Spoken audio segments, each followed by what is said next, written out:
अस्सलाम वालेकुम। मेरा नाम राशिद है और आज के इस हैक में मैं आपको बताऊंगा कि किस तरह से आप जो आपकी डेस्कटॉप की स्क्रीन है उसके साथ प्ले कर सकते हो। ठीक है, तो आप स्क्रीन को जो है वो लेफ़्ट पे ले जा सकते हो।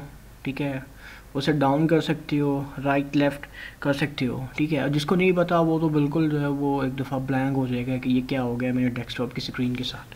तो सिंपल थिंग इज़ कि आपने अपने कीबोर्ड से कंट्रोल और आल्ट का बटन प्रेस करना है। ठीक है, और जो आपकी एरो कीज़ है, अगर मैं उसको लेफ़्ट की तरफ करूँगा, ठीक है, राइट की तरफ करूँगा तो कुछ इस तरह से स्क्रीन शो होगी मुझे। ठीक है, अगर मैं डाउन की तरफ करता हूँ तो कुछ इस तरह की स्क्रीन शो होगी। ठीक है, अगर मैं लेफ़्ट की तरफ करता हूँ तो कुछ स्क्रीन इस तरह की होगी। ठीक है, और अगर किसी को नहीं पता वो बिल्कुल ब्लैंक हो जाएगा कि शायद कोई वायरस आ गया है, सिस्टम के साथ कुछ हो गया है। ठीक है, और अगर मैं कंट्रोल आल्ट, ठीक है, अपवर्ड जो की है उसको प्रेस करूँगा, ठीक है, तो ये फिर से सही हो जाएगी स्क्रीन।